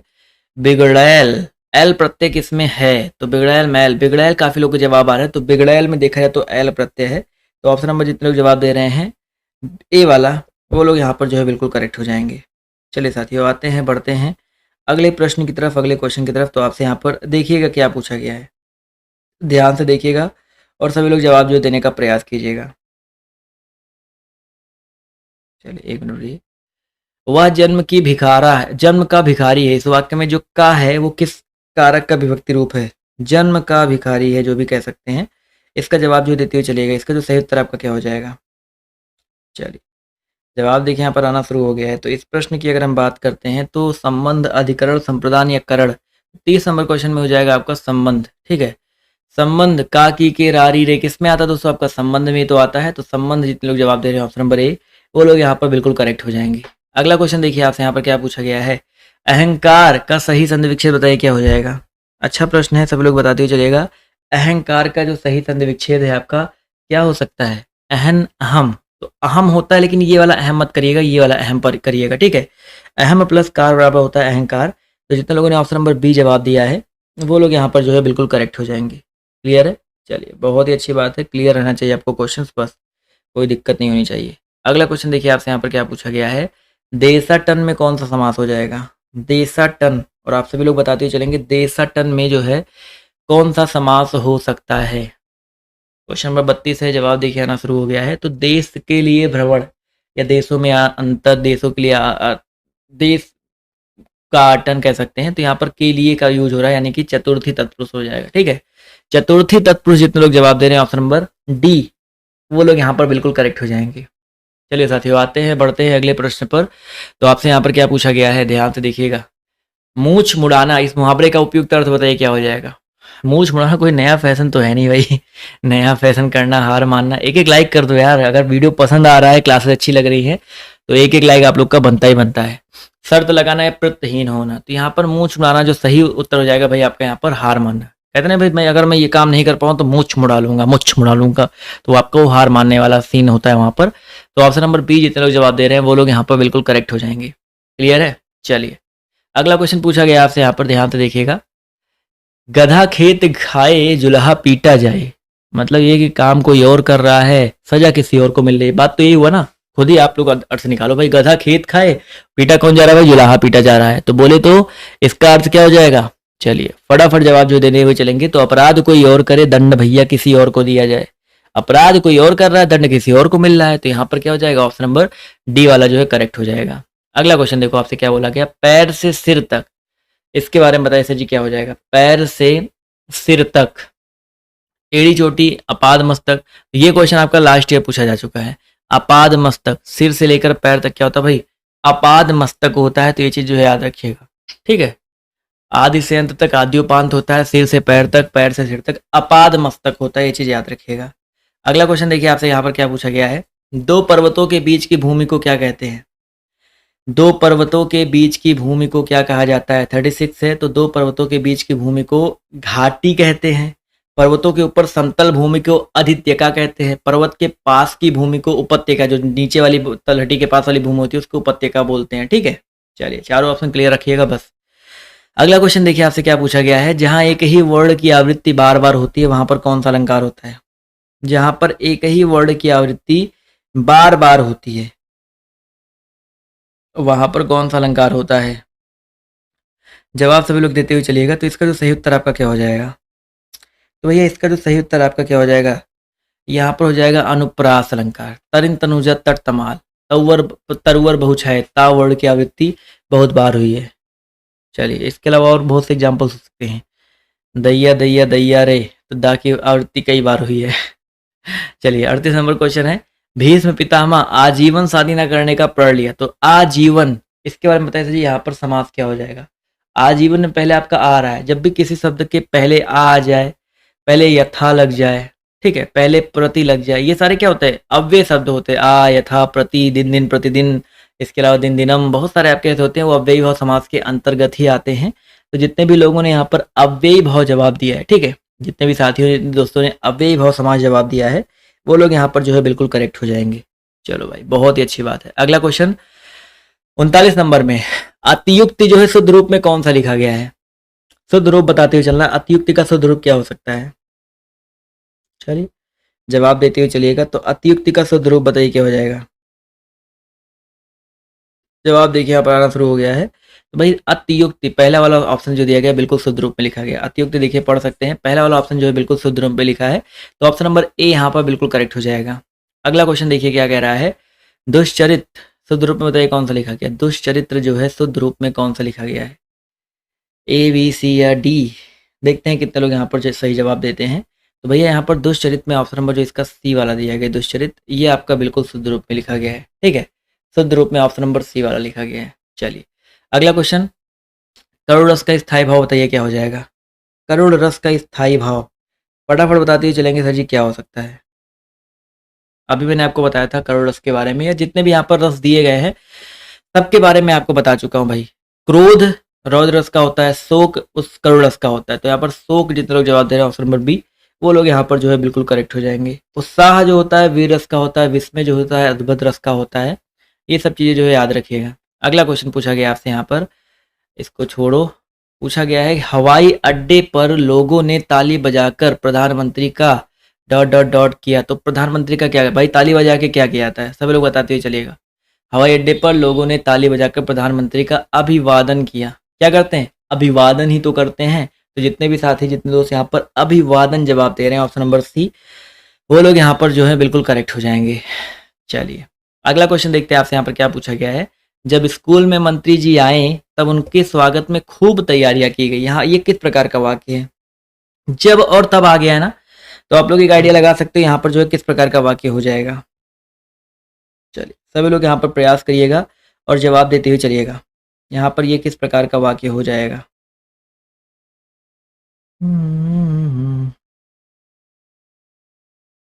जवाब देखिए यहाँ पर धीरे धीरे आना शुरू हो गया है। तो इस प्रश्न का जो सही उत्तर आपका क्या हो सकता है, इस प्रश्न की अगर हम बात करते हैं तो इस प्रश्न का जो सही उत्तर आपका क्या हो जाएगा। जितने लोग यहाँ पर जवाब दे रहे हैं ऑप्शन नंबर डी, मिश्र वाक्य या मिश्रित वाक्य। मिश्र या मिश्रित वाक्य कहाँ पे होता है मैंने आपको ऑलरेडी बता रखा है। तो यहाँ पर जितने लोग जवाब दे रहे हैं ऑप्शन नंबर डी वाला, वो लोग यहाँ पर जो है बिल्कुल करेक्ट हो जाएंगे। क्लियर है। चलिए अगला क्वेश्चन देखिए आपसे यहाँ पर क्या पूछा गया है, ध्यान से देखिएगा और सभी लोग जवाब जो देने का प्रयास कीजिएगा। पूछा गया आपसे यहाँ पर, नील परिधान बीच सुकुमार खुल रहा मृदुल अधखिला अंग, खिला हो जो बिजली का फूल मेघ बन बीच गुलाबी रंग। यहाँ पर अलंकार की पहचान करते हुए चलना है। 45 नंबर क्वेश्चन आप सभी को यहाँ पर अलंकार जो है बताते हुए चलना है साथियों।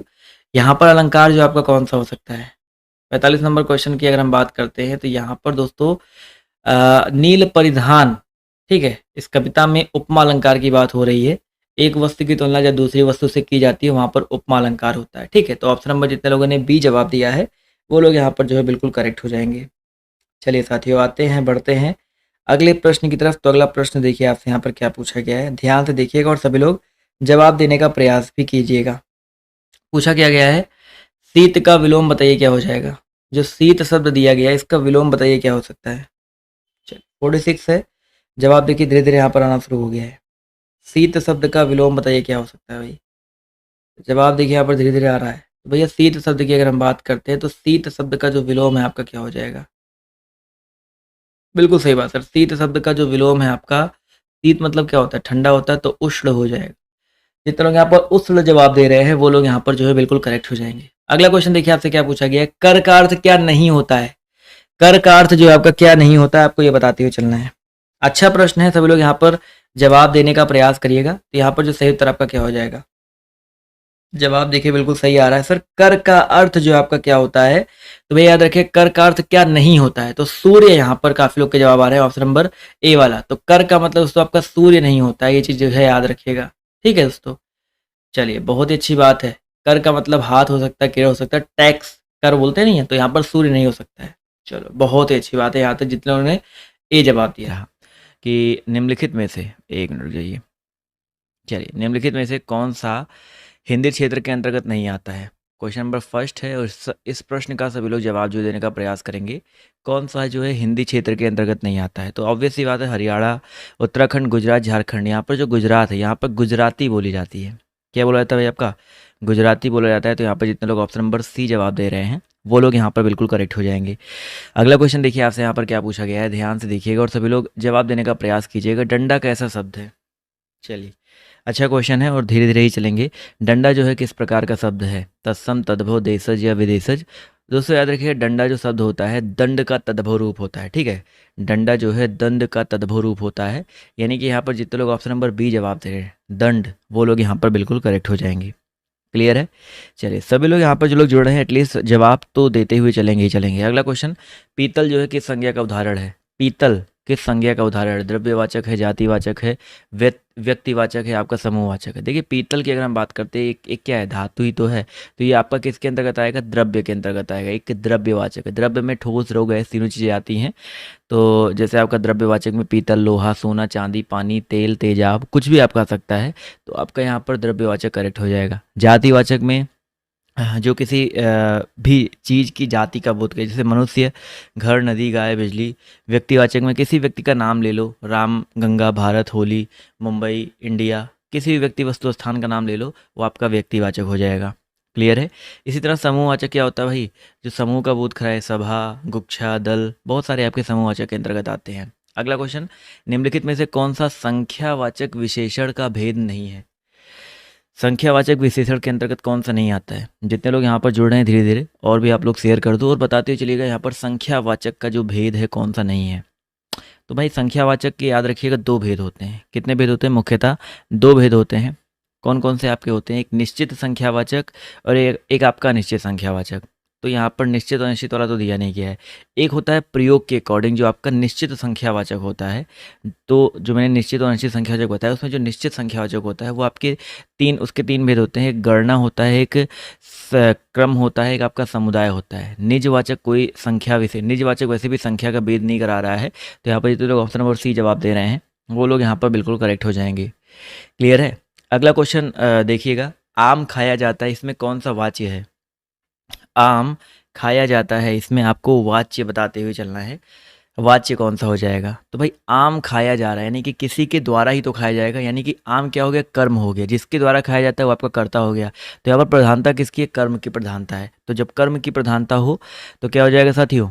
कर्मवाच्य हो जाएगा। बिल्कुल सही बात है। कर्मवाच्य जितने लोग जवाब दे रहे हैं वो लोग यहाँ पर बिल्कुल करेक्ट हो जाएंगे। अगला क्वेश्चन देखिए आपसे यहाँ पर क्या पूछा गया है, महोत्सव का संधि विच्छेद बताइए क्या हो जाएगा? बहुत ही आसान सा प्रश्न है। महोत्सव, इसका संधि विच्छेद आपका क्या होता है? महा प्लस उत्सव।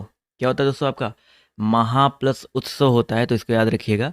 तो यहाँ पर जितने लोग जवाब दे रहे हैं ऑप्शन नंबर बी वाला, महोत्सव में महा प्लस उत्सव, जितने लोग जवाब दे रहे हैं वो लोग यहाँ पर बिल्कुल करेक्ट हो जाएंगे। क्लियर है? चलिए साथियों, समझ में आ रहा है ना? देखिए आ प्लस ओ बराबर ओ हो रहा है, ए में परिवर्तन हो, ओ में परिवर्तन हो, आपका वहाँ पर गुण संधि होता है। जैसे मैं आपको एक और एग्जांपल देता हूँ, देवेश, महेश, महर्षि, अर में भी अगर परिवर्तन होता है तो भी आपका वहाँ पर हो जाएगा। ठीक है, महोदय हो गया। चलिए अगला क्वेश्चन देखिए आपसे यहाँ पर क्या पूछा गया है, किस कारक में से विभक्ति का प्रयोग साधन के अर्थ में होता है? देखो से का अर्थ दो तरह से होता है, एक आपका साधन यानी कि के द्वारा के रूप में, एक आपका अलग होने के अर्थ में। तो साधन के रूप में बताइए किस में होता है? अपादान में तो अलग होने के रूप में होता है ना। तो से का प्रयोग साधन के अर्थ में आपका यहाँ पर करण कारक में होता है। जैसे आपका चाकू से फल काटा जाता है, तो चाकू से, अब फल काटने के लिए हम लोग चाकू एक साधन के रूप में प्रयोग कर रहे हैं, तो से का प्रयोग यहाँ पर क्या साधन के अर्थ में हुआ है ना। तो जितने लोग यहाँ पर ऑप्शन नंबर सी जवाब दे रहे हैं वो लोग यहाँ पर बिल्कुल करेक्ट हो जाएंगे। अगला क्वेश्चन, नील गाय में कौन सा समास हो जाएगा? Very important, very easy question, और सभी लोग जवाब देते हुए चलिएगा। नील गाय में कौन सा समास हो सकता है? क्वेश्चन नंबर 8 है, जवाब देखिए आना शुरू हो गया है। तो साथियों याद रखिएगा, नील गाय में अगर हम बात करते हैं तो यहाँ पर आपका हो जाएगा कर्मधारय समास। अब देखो कर्मधारय होता क्या है समझ लीजिए आप लोग। कर्मधारय में जहाँ पर विशेषण और विशेष्य का संबंध होता है वहाँ पर कर्मधारय होता है। तो नील गाय में आपका क्या हो जाएगा दोस्तों? कर्मधारय समास हो जाएगा। इसी तरह अगला क्वेश्चन, शोणित जो दिया गया है किसका पर्यायवाची शब्द है? शोणित की अगर हम बात करते हैं तो किसका पर्यायवाची शब्द है? चांदी का, चंदन का, रक्त का या धरती का? बहुत ही इंपॉर्टेंट क्वेश्चन है। देखते हैं कितने साथी यहाँ पर जवाब जो देते हुए चलते हैं। चलो भाई साहब, तो शोणित दोस्तों याद रखिएगा, शोणित जो शब्द दिया गया है ये रक्त का पर्यायवाची होता है। किसका? रक्त का, लौह का, रक्त कह सकते हैं, लहू का, ठीक है, खून का, रुधिर का पर्यायवाची होता है। तो ऑप्शन नंबर सी जितने भी साथी जवाब दे रहे हैं वो लोग यहाँ पर बिल्कुल करेक्ट हो जाएंगे। क्लियर है? चलिए बहुत अच्छी बात है। क्वेश्चन नंबर 9 था आपका भी ये, और जितने लोग जुड़ रहे हैं लाइक और शेयर करते हुए चलिएगा। लिखावट में कौन सा प्रत्यय हो जाएगा? साथियों इसका जवाब देने का प्रयास करेंगे। लिखावट शब्द में कौन सा प्रत्यय हो जाएगा? प्रत्यय समझते हैं ना आपको, आप लोग क्या होता है? प्रत्यय जो होता है जो शब्द के अंत में लग करके शब्द का अर्थ बदल देते हैं। और यहाँ पर देखिए जवाब आ रहा है, आंसर आप सभी का आ रहा है ऑप्शन नंबर डी, आवट। तो जितने भी साथी आवट के साथ चल रहे हैं वो लोग यहाँ पर बिल्कुल करेक्ट हो जाएंगे। अगला क्वेश्चन देखिए आपसे यहाँ पर क्या पूछा गया है, जिस रोग का ठीक होना असंभव हो उसके लिए एक शब्द क्या हो जाएगा? जिस रोग का ठीक होना असंभव हो उसके लिए एक शब्द बताइए क्या हो जाएगा? चलिए, इस प्रश्न का जवाब देखिए यहाँ पर आना शुरू हो गया। भाई, जिस रोग का ठीक होना असंभव होता है उसको हम लोग बोलते हैं असाध्य। दोनों चीज़ों के बारे में बात करेंगे। असाध्य होता है जिस रोग का ठीक होना असंभव हो, और संक्रामक क्या होता है? संक्रामक जो संक्रमण से फैलता हो, छूत से फैलता हो, वो संक्रामक होता है। ठीक है। महामारी जो एक साथ बहुत लोगों को महामारी, जैसे कोरोना एक महामारी है। ठीक है। अगला क्वेश्चन देखिए क्या पूछा गया है। जिसे करना बहुत कठिन हो उसके लिए एक शब्द क्या हो जाएगा? जिसे करना बहुत कठिन हो उसके लिए एक शब्द बताइए क्या हो जाएगा? अच्छा प्रश्न है। इस प्रश्न का सभी लोग जवाब जो है देते हुए चलेंगे। इसका जो सही उत्तर आपका क्या हो जाएगा? तो भाई याद रखिएगा, जिसे करना बहुत कठिन हो उसको हम लोग क्या बोलते हैं? दुष्कर बोलते हैं। ठीक है। जिस पर विजय प्राप्त करना बहुत कठिन उसको दुर्जय बोलते हैं।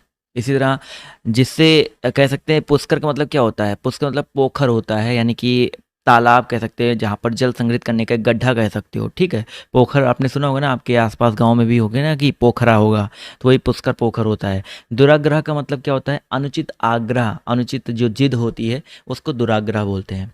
क्लियर साथियों? चलिए, बहुत ही अच्छी बात है। अगला क्वेश्चन, अशक्त और असक्त। देखो, दो तरह के अशक्त दिए गए, एक शाह है एक सा है। तो यहाँ पर इन दोनों का अर्थ क्या क्या हो जाएगा? भिन्न अर्थ वाले। देखो, श्रुति सम का मतलब होता है सुनने में जो समान हो, सुनने में समान हो, उनके लेकिन भिन्न अर्थ वाले हो, भिन्नार्थक हो। तो यहाँ पर इसका जो सही उत्तर आपका क्या हो सकता है? तो निर्बल और उदासीन।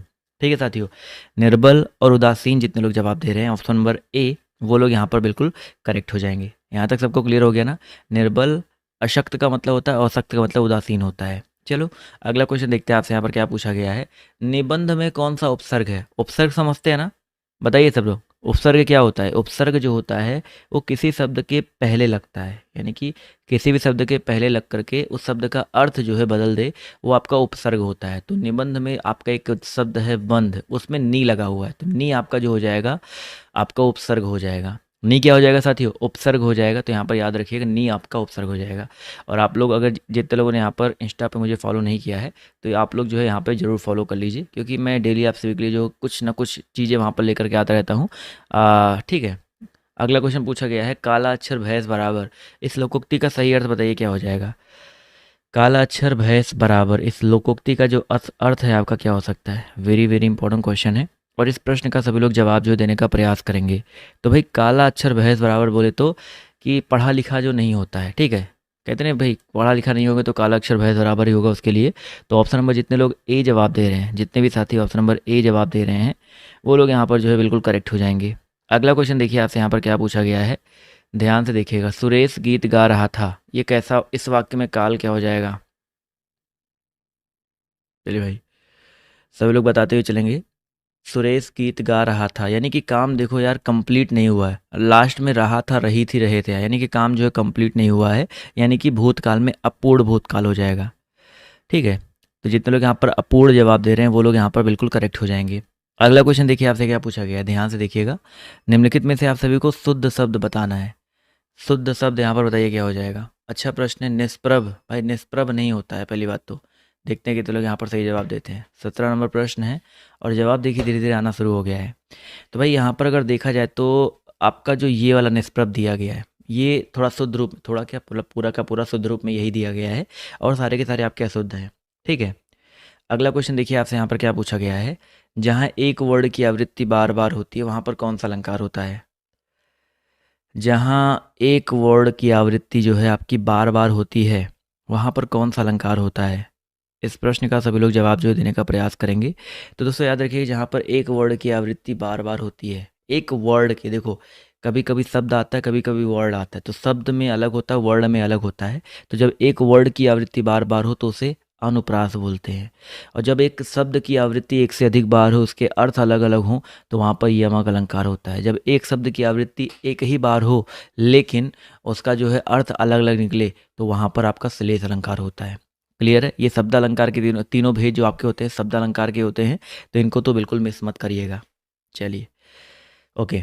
अगला क्वेश्चन देखिए, यहाँ पर सभी लोग बताइएगा। झांसी की रानी नामक लंबी कविता किसकी कृति है?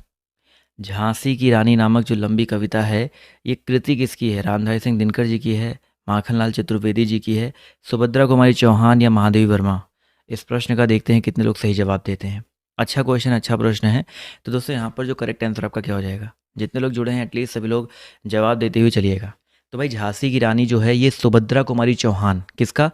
सुभद्रा कुमारी चौहान जी की एक रचना है, मतलब वीर रस में रचना लिखी गई थी, ये याद रखिएगा। रामधारी सिंह दिनकर जी की एक रचना आपके पेपर में बहुत आती है, वो है कौन सी?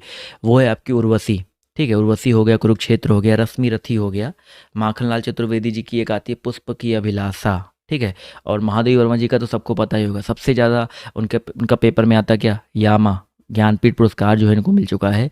यामा हो गया, निर्जा हो गया, ऐसे आप लोग इसको याद रखिएगा। ठीक है, चलिए अगला क्वेश्चन देखिए आपसे यहाँ पर क्या पूछा गया है। 20 नंबर प्रश्न का सभी लोग जवाब देने का प्रयास करेंगे। निम्नलिखित कवियों में से गांधी जी ने किस कवि को राष्ट्र कवि का सम्मान दिया? गांधी जी ने किस कवि को राष्ट्र कवि का सम्मान दिया? जवाब देते हुए चलिएगा। चलिए 20 नंबर क्वेश्चन है, जवाब देखिए आना शुरू हो गया है। तो साथियों याद रखिएगा, इसका जो सही उत्तर आपका क्या हो जाएगा? ऑप्शन नंबर सी हो जाएगा, मैथिली शरण गुप्त। ठीक है, मैथिली शरण गुप्त जी की अगर हम बात करते हैं तो द्विवेदी युग के कवि थे, और ये देशभक्ति वाले जो ज़्यादातर कविताएं लिखते थे, और इसी वजह से इनको जो है महात्मा गांधी ने राष्ट्र कवि का सम्मान दिया था। रामधारी सिंह दिनकर जी की अगर हम बात करते हैं यहाँ पर, उनको जो है डिप्टी राष्ट्र कवि बोला गया था। एक चीज़ याद रखिएगा, किसको डिप्ट, अब कई कई बार आपके पेपर में आ सकता है कि डिप्टी राष्ट्र कवि किसको बोला गया था, तो रामधारी सिंह दिनकर, ये नाम जो याद रखिएगा, ये पेपर में आपके पूछा जा सकता है। ठीक है, एक पेपर में क्वेश्चन कभी कभी आता है, एक भारतीय आत्मा के उपनाम से किसको जाना जाता है? भारतीय आत्मा, तो भैया भारतीय आत्मा के उपनाम से माखनलाल चतुर्वेदी जी को जाना जाता है। इसके अलावा छायावादी कवि देखो, महादेवी वर्मा, जयशंकर प्रसाद, सुमित्रानंद पंत, ये सारे के सारे आपके छायावादी कवि हैं, तो इनको भी याद रखिएगा। चलिए साथियों, आते हैं, बढ़ते हैं अगले प्रश्न की तरफ। अगला प्रश्न देखिए आपसे यहाँ पर क्या पूछा गया है। प्रत्येक व्यंजन वर्ग के पांचवें अक्षर को क्या कहा जाता है? जैसे मैं आपको सिंपल से एक एग्जांपल देता हूँ, जैसे आपका एक का वर्ग है, का, खा, गा, घा, और आपका अंगा। तो ये जो अंगा दिया गया, इनको क्या बोला जाए? इस अंगा को क्या बोला जाता है, आप लोग ये बताते हुए चलिएगा। तो इस अंगा को बोला जाता है भाई अनुनासिक। ठीक है, इसको याद रखिएगा, इस अंगा को अनुनासिक बोला जाता है। तो प्रत्येक वर्ग के जो पांचवा अक्षर, अंगा हो गया, इया हो गया, अड़ा हो गया, ना हो गया, माँ हो गया, इन सबको क्या बोला जाता है भाई? अनुनासिक बोला जाता है। अगला क्वेश्चन देखिए आपसे क्या पूछा गया है। ओ और अ ध्वनि का उच्चार स्थान जो है आपका क्या है? ओ और ओ, देखो ओ और ओ का उच्चार स्थान बहुत आसानी से पता लगाया जा सकता है। बस आपको एक चीज़ पता करना है कि वो मिलकर कैसे बने। ठीक है, वो किस किस चीज़ों से, किस किस ध्वनियों से मिलकर बने हैं। तो ओ की बात करते हैं तो ये आ प्लस ऊ, देखो आ से मिला है और ऊ से मिलकर बना हुआ है। तो आ का क्या होता है दोस्तों?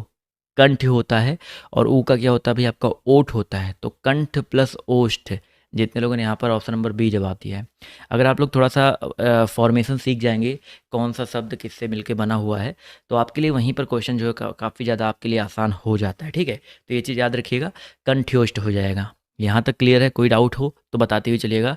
कोई भी अगर आपके दिमाग में चल रहा हो तो देखो, अगर मैं आपके कमेंट पढ़ करके आपके जवाब नहीं दे पाता हूँ तो आप लोग इंस्टा पे या टेलीग्राम पर मैसेज कर लिया करो, और फॉर फ्री पीडीएफ आप लोग टेलीग्राम ग्रुप से जुड़ जाओ। ठीक है, चलिए अगला क्वेश्चन देखिए आपसे यहाँ पर क्या पूछा गया है। हिंदी भाषा की किस लिपि में लिखी जाती है? अभी तक का सबसे आसान प्रश्न। गुरुमुखी में देखो पंजाबी लिखी जाती है। ठीक है, आपके यहाँ पर पूछा गया हिंदी जो है किस लिपि में लिखी जाती है? गुरुमुखी पंजाबी में होता है यहाँ पर देवनागरी। बिल्कुल सही बात है सर, देवनागरी। देखो देवनागरी निकली कैसे, कहाँ से आई है? पहले ब्राह्मी लिपि थी, ब्राह्मी से गुप्त आता है, गुप्त से नागरी बनता है, नागरी से बनता है देवनागरी। ये चीज़ याद रखिएगा। ठीक है, तो ये चीज़ बहुत इंपॉर्टेंट है, याद रखिए। गुरुमुखी मैंने आपको बता ही दिया, पंजाबी भाषा में लिखी जाती है। और खरोष्टी एक प्राचीन लिपि है, खरोष्टी की बात करते हैं, इसको हम लोग गधे की ओठ वाली लिपि भी कहते हैं। ठीक है, खरोष्टी, कभी कभी पेपर में अगर आपके पेपर में आ जाए कि भैया गधे की ओठ वाली लिपि कौन सी है, तो खरोष्ठी लिपि, इसको याद रखिएगा, गलत मत करिएगा। अगला क्वेश्चन देखिए आपसे क्या पूछा गया है। निम्नलिखित में से देवनागरी लिपि कौन की विशेषता कौन सा नहीं है? 24 नंबर क्वेश्चन है, इसका जवाब जो देने का प्रयास करेंगे। देवनागरी लिपि की विशेषता कौन सी नहीं है?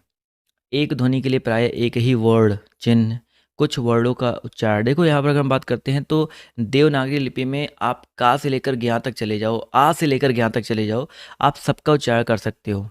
क्या कोई ऐसा वर्ड है जिनका उच्चारण नहीं होता है? सबका उच्चारण कर सकते हो। तो यहाँ पर जो ऑप्शन नंबर बी दिया गया है कि देवनागरी लिपि की विशेषता, ये आपका ऑब्वियस ही बात है, बिल्कुल भी नहीं है। ठीक है, तो ऑप्शन नंबर बी यहाँ पर बिल्कुल करेक्ट हो जाएगा। अगला क्वेश्चन देखिए आपसे यहाँ पर क्या पूछा गया है, ध्यान से देखिएगा। जिन संज्ञा शब्दों से पदार्थों के नाप तौल का बोध होता है उसे क्या कहा जाता है? चलिए इसका जवाब जो है देने का प्रयास करेंगे। जिन संज्ञा शब्दों से किसका बोध होता है भाई? पदार्थों के नाप तौल का बोध होता है, उन्हें क्या कहते हैं? जाति। देखो जातिवाचक से जाति का बोध होता है, ना कि नाप तौल का। नाप तौल का बोध होता है दोस्तों परिमाणवाचक से, ठीक है, परिमाणवाचक से होता है, तो ये चीज़ याद रखिएगा। वैसे परिमाणवाचक, लेकिन यहाँ पर गलत होगा, यहाँ पर मेरे से मिस्टेक हुआ, माफ़ी चाहूँगा। परिमाणवाचक करके कोई संज्ञा नहीं होती, यहाँ पर संज्ञा पूछा गया, जिस शब्द नहीं पूछा गया है, संज्ञा पूछा गया है, तो संज्ञा आपका द्रव्य वाला हो जाएगा। जैसे सोना, लोहा, पीतल, पानी, ये इनसे परिमाण का बोध होता है ना, तो यहाँ पर आपका क्या हो जाएगा? द्रव्यवाचक होगा। तो कभी कभी गलती जल्दी जल्दी में मिस्टेक हो जाता है, जैसे मेरे से अभी हुआ, तो आप लोग मत करिएगा, तो इसको याद रखिएगा, ठीक है। चलिए अगला क्वेश्चन, मैंने घर जाना था, इस वाक्य में अशुद्ध अंश क्या हो जाएगा? अशुद्ध अंश सभी लोग बताते हुए चलेंगे।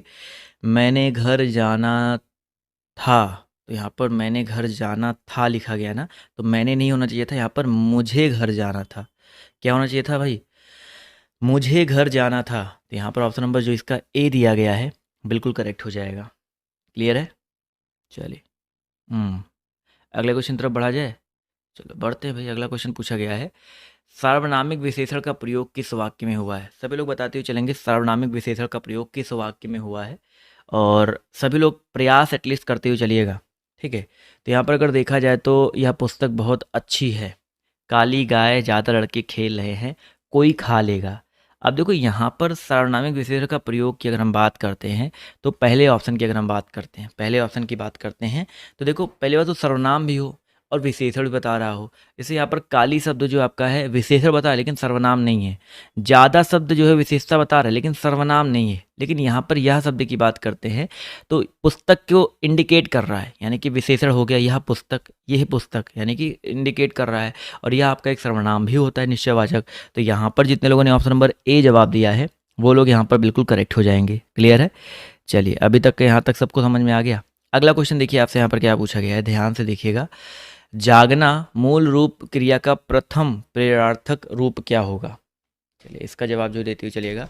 इस प्रश्न का जो सही उत्तर आपका क्या हो सकता है? अच्छा प्रश्न है, अच्छा क्वेश्चन है, और सभी लोग जवाब जो देने का प्रयास करेंगे। जागना मूल रूप क्रिया का प्रथम प्रेरणार्थक रूप आपका क्या हो सकता है? चलिए इंपॉर्टेंट क्वेश्चन है, जवाब देखिए यहाँ पर आना शुरू हो गया है। तो इस प्रश्न का जो सही उत्तर आपका क्या हो सकता है? एक मिनट रुक जाइएगा आप लोग, थोड़ा सा इशू आ रहा है। अभी बताइए, आवाज़ क्लियर आ रही है आप सभी को मेरी? माफ कीजिएगा। तो जागना का प्रथम प्रेरणार्थक रूप बताइए क्या हो जाएगा? तो भैया क्वेश्चन नंबर आपका यहाँ पर जो 28 दिया गया है, 28 नंबर क्वेश्चन का जो सही उत्तर आपका हो जाएगा जगवाना। ठीक है, जितने लोग जगवाना जवाब दे रहे हैं वो लोग यहाँ पर बिल्कुल करेक्ट हो जाएंगे। चलिए अगला क्वेश्चन देखिए आपसे यहाँ पर क्या पूछा गया है, भगवान शब्द का स्त्रीलिंग रूप बताइए क्या हो जाएगा? भगवान शब्द की अगर हम बात करते हैं तो इसका स्त्रीलिंग रूप आपका बताइए क्या हो सकता है? 29 नंबर क्वेश्चन है, जवाब देखिए आना शुरू हो गया है। तो भगवान शब्द का स्त्रीलिंग रूप आपका भगवती हो जाएगा। ठीक है, भगवती होगा, इसको याद रखिएगा भाई। भगवान शब्द का स्त्रीलिंग क्या होता है? भगवती होता है। भगवानी, भगवानिन या भगवत मत कर दीजिएगा, भगवती। ऑप्शन नंबर डी यहाँ पर बिल्कुल करेक्ट हो जाएगा। अगला क्वेश्चन, किस शब्द का प्रयोग सदा बहुवचन में होता है? किस शब्द का प्रयोग सदा बहुवचन में होता है? चलिए भाई फटाफट जवाब जो है देते हुए चलेंगे। जवाब देखिए आना शुरू हो गया है। तो भाई किस शब्द का प्रयोग बहुवचन में होता है? तो यहाँ पर मैंने कुछ शब्द आपको बता रखे, जैसे प्राण हो गया, प्राण हो गया, आंसू हो गया, दर्शन हो गया। यहाँ पर कुछ ऐसे शब्द होते हैं वो लोग करेक्ट हो जाएंगे। एक मिनट हो जाइए। चलिए प्राण, आंसू, दर्शन हो गया, ये आपके होते हैं सदैव बहुवचन में होते हैं, जबकि लड़का बहुवचन में वैसे भी नहीं है। अगला क्वेश्चन देखिए आपसे क्या पूछा गया है, प्रत्येक शब्द में कौन सा उपसर्ग हो जाएगा? प्रत्येक जो दिया गया शब्द आपको आप सभी को बताना है, यहाँ पर उपसर्ग क्या हो जाएगा? प्रा, प्रति, प्रा या पर? इस प्रश्न का जो सही उत्तर आपका क्या हो सकता है भाई? प्रत्येक शब्द में उपसर्ग आपका हो जाएगा दोस्तों प्रति प्लस एक या प्रा प्लस। तो यहाँ पर जवाब देखिए आना शुरू हो गया, तो प्रति प्लस एक। ठीक है, प्रति प्लस एक मिलकर आपका बनता है प्रत्येक। तो जितने लोग यहाँ पर जवाब दे रहे हैं ऑप्शन नंबर बी वाला, वो लोग यहाँ पर जो है बिल्कुल करेक्ट हो जाएंगे। क्लियर है? चलिए अगला क्वेश्चन देखिए आपसे यहाँ पर क्या पूछा गया है, ध्यान से देखिएगा और सभी लोग जवाब दीजिएगा। भिखारी को भीख दो, इसमें जो आपका को दिया गया है वो किस कारक की विभक्ति चिन्ह है? मैंने आपको एक बहुत इंपॉर्टेंट चीज बताया था। देखो जब भी आपके कुछ भी देने की बात आती है तो वहां पर को बोले, कुछ भी बोले, तो उसमें आपका क्या होता है, मैंने आपको एक चीज समझाया हुआ है, कई बार बताया हुआ है, जब मैंने आपको परसों जब अनअकैडमी पर क्लास चल रही थी हिंदी की, जब मैं आपको कारक पढ़ा रहा था, तो वहां पर आपको मिला हुआ था। सभी लोग बताते हुए चलिएगा, यहाँ पर को आपका क्या हो जाएगा, अधिकरण नहीं होगा, संप्रदान। जब भी कुछ दान देने की बात आती है तो वहां पर संप्रदान हो जाएगा। चलिए, जितने लोगों ने संप्रदान जवाब दिया है वो लोग यहाँ पर जो है बिल्कुल करेक्ट हो जाएंगे। चलिए, अगला क्वेश्चन देखिए, यहाँ पर संप्रदान कारक सबको संप्रदान कारक का वैसे के लिए ही होता है, बट यहाँ पर जब भी किसी को कुछ देने की बात, चाहे चाहे दान देने की, चाहे भीख देने की, कुछ भी देने की बात आती है तो वहां पर ये चीज याद रखिएगा। अगला क्वेश्चन देखिए आपसे, यहाँ पर क्या पूछा गया है, ध्यान से देखिएगा और सभी लोग जवाब जो है देने का प्रयास करिएगा। चलिए 1 मिनट रुकिए। जगन्नाथ का सही संधि विच्छेद, चलिए इस प्रश्न का सभी लोग जवाब देने का प्रयास करेंगे। जगन्नाथ का सही संधि विच्छेद बताइए क्या हो जाएगा। अच्छा प्रश्न है, अच्छा क्वेश्चन है, और जवाब देखिए यहाँ पर धीरे धीरे आना शुरू हो गया। तो जगन्नाथ का जो सही संधि विच्छेद आपका होता है, जगत प्लस नाथ होता है। क्या होता है भाई आपका, जगत प्लस नाथ होता है, लेकिन जगत में ये वाला जगत मत कर दीजिएगा, यही तो लोग गलती करते हैं, ता में हलंत होना चाहिए। जगत प्लस नाथ, यानी कि ऑप्शन नंबर जितने लोग डी जवाब दे रहे हैं वो लोग यहाँ पर जो है बिल्कुल करेक्ट हो जाएंगे। ठीक है, जगत प्लस नाथ जितने लोगों ने जवाब दिया है वो लोग यहाँ पर जो है बिल्कुल करेक्ट हो जाएंगे। चलिए, बहुत ही अच्छी बात है, काफी सारे लोग, काफी सारे दोस्त यहाँ पर देखिए सही जवाब दे रहे हैं। अगला क्वेश्चन देखिए आपसे, यहाँ पर क्या पूछा गया है, वागीश का संधि विच्छेद बताइए क्या हो जाएगा। बहुत ही अच्छा प्रश्न है और इसका जवाब जो देने का प्रयास करिएगा। वागीश का संधि विच्छेद आपका क्या हो सकता है, जवाब देखिए आना शुरू हो गया है। चलिए, वागीश, देखिए वागीश भी आपका एक प्रकार से व्यंजन संधि का उदाहरण है, और वाक प्लस ईस होता है। अब देखो वाक यहाँ भी है, वाक यहाँ भी है, लेकिन यहाँ पर देखो वागीश में बड़ी ई है, तो वैसे भी हम लोग बड़ी ई वाला लेंगे, क्योंकि बड़ी ई वाला शुद्ध रूप होता है। मैंने हमेशा आपको समझाया है, बताया है कि जब भी हम लोग संधि विच्छेद करते हैं तो आप संधि विच्छेद करते हुए एक चीज का ध्यान रखिएगा, एक चीज को फोकस करिएगा कि संधि विच्छेद करते हो तो आपको एक आपका जो वो है, क्या बोलते हैं, वर्तनी है, वो शुद्ध होनी चाहिए। तो ईस वाली वर्तनी जो आपके शुद्ध रूप में दी गई है। अगला क्वेश्चन देखिए आपसे, यहाँ पर क्या पूछा गया है, ध्यान से देखिएगा और सभी लोग जवाब देने का प्रयास कीजिएगा। चलिए 1 मिनट रुक जाइए। अगला क्वेश्चन पूछा गया आपसे यहाँ पर, देशभक्ति में कौन सा समास हो जाएगा। देशभक्ति में कौन सा समास हो जाएगा।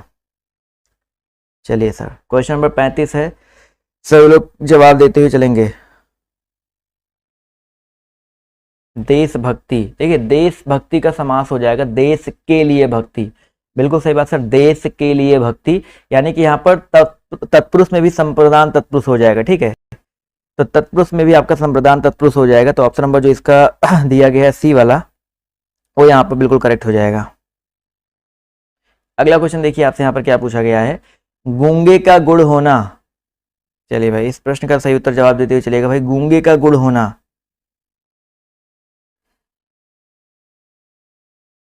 चलिए भाई, बहुत ही अच्छा प्रश्न है, आप लोग कमेंट बॉक्स में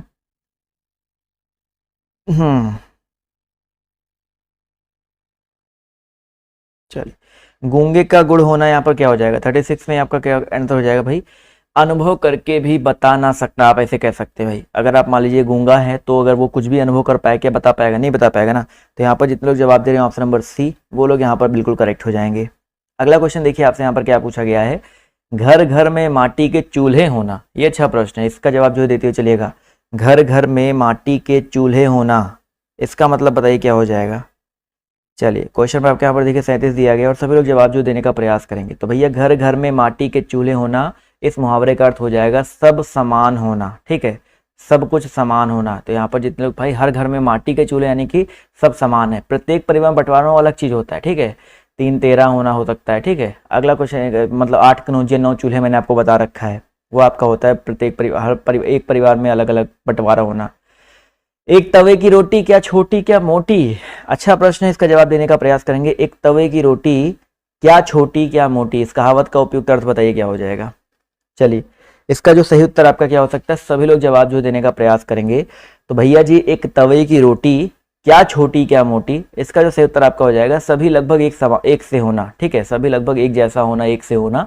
तो ऑप्शन नंबर जितने लोग सी जवाब दे रहे हैं वो लोग यहाँ पर बिल्कुल करेक्ट हो जाएंगे।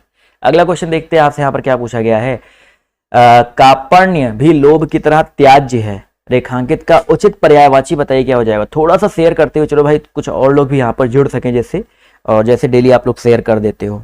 चलिए भाई जवाब देखिए यहाँ पर आना शुरू हो गया भाई। कार्पण्य का मतलब पर्यायवाची आपका क्या हो जाएगा।